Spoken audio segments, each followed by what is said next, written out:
पाठ 17। फिर वे अमीफुलिस और अपुल्लोनिया होकर थिस्सलुनीके में आए, जहाँ यहूदियों का एक आराधनालय था। पौलुस अपनी रीति के अनुसार उनके पास गया और 3 शब्द के दिन पवित्र शास्त्रों से उनके साथ वाद विवाद किया और उनका अर्थ खोल खोल कर समझता था कि मसीह को दुख उठाना और मरे हुओं में से जी उठना अवश्य था, और यही यीशु जिसकी मैंने तुम्हें कथा सुनाता हूँ मसीह है। उनमें से कितनों ने और भक्त यूनानियों में से बहुतों ने और बहुत सी कुलीन स्त्रियों ने मान लिया और पौलुस और सिलास के साथ मिल गए, परंतु यहूदियों ने ढाह से भरकर बाजारों और लोगों में से कुछ दुष्ट मनुष्य को अपने साथ में लिया और भीड़ इकट्ठी करके नगर में हुल्लड़ मचाने लगे और यासोन के घर पर चढ़ाई करके उन्हें लोगों के सामने लाना चाहा। उन्हें वहां ना पाकर वे यह चिल्लाते हुए यासोन और कुछ भाइयों को नगर के हाकिमों के सामने खींच लाए। ये लोग जिन्होंने जगत को उल्टा पुल्टा कर दिया है यहाँ भी आ गए। यासोन ने उन्हें अपने यहाँ उतारा है। ये सब के सब ये कहते हैं कि यीशु राजा है और कैसर की आज्ञाओं का विरोध करते हैं। उन्होंने लोगों को और नगर के हाकिमों को यह सुनाकर घबरा दिया, इसलिए उन्होंने यासोन और बाकी लोगों से मुचलका लेकर उन्हें छोड़ दिया। भाइयों ने तुरंत रात ही रात पौलुस और सिलास को बीरिया भेज दिया और वे वहां पहुंचकर यहूदियों के आराधनालय में गए। ये लोग तो थिस्सलुनीके के यहूदियों से भले थे और उन्होंने बड़ी लालसा से वचन ग्रहण किया और प्रतिदिन पवित्र शास्त्रों में ढूंढते रहे कि ये बातें यूं ही की नहीं। इसलिए उनमें से बहुतों ने यूनानी कलीन स्त्रियों में से एक और पुरुषों में से भी बहुतों ने विश्वास किया। किंतु जब थिस्सलुनीके के यहूदी जान गए कि पौलुस बीरिया में भी परमेश्वर का वचन सुनता है, तो वहां भी आकर लोगों को उस्काने और हलचल मचाने लगे।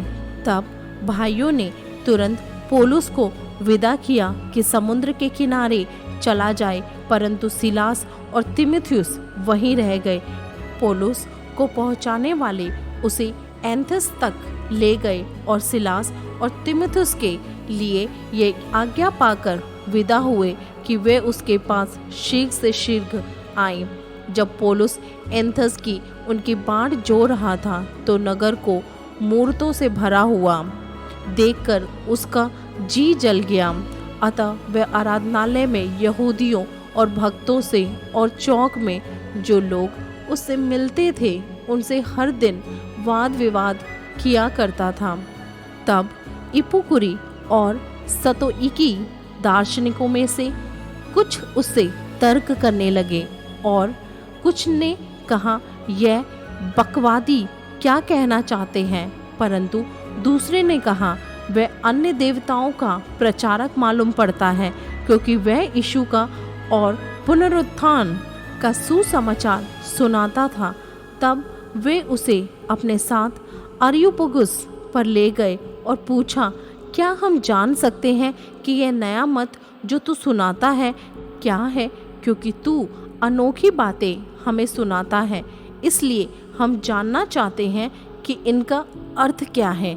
इसलिए कि वे सब एथेंसवासी और परदेसी जो वहाँ रहते थे नई नई बातें कहने और सुनने के सिवाय और किसी काम में समय नहीं बिताते थे।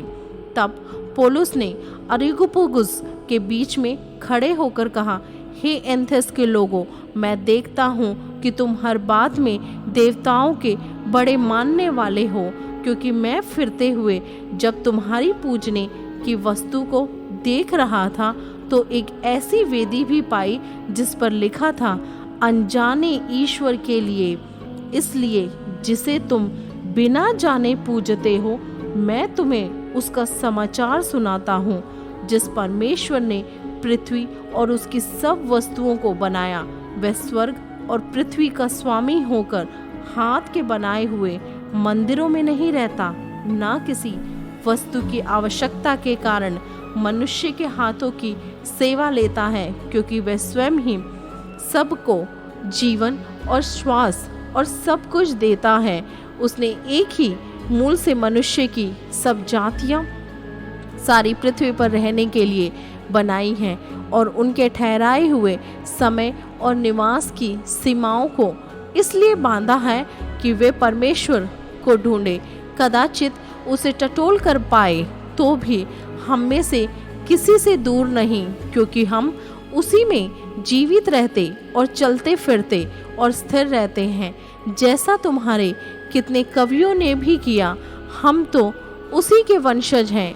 अतः परमेश्वर का वंश होकर हमें ये समझना उचित नहीं कि ईश्वरत्व सोने या रूपे या पत्थर के समान है, जो मनुष्य की कारीगरी और कल्पना से गढ़े हुए हो।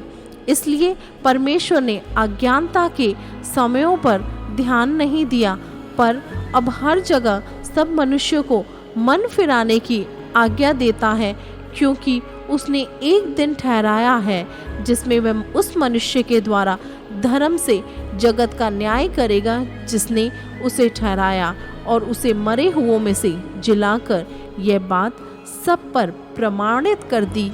मरे हुओं के पुनरुत्थान की बात सुनकर कुछ तो ठट्ठा करने लगे और कुछ ने कहा, यह बात हम तुझसे फिर कभी सुनेंगे। इस पर पौलुस उनके बीच में से निकल गया, परंतु कुछ मनुष्य उसके साथ मिल गए और विश्वास किया, जिनमें दियोत्सिनुस और अरियोकुपुस का सदस्य था और दमरिस नामक एक स्त्री थी, और उनके साथ और भी लोग थे।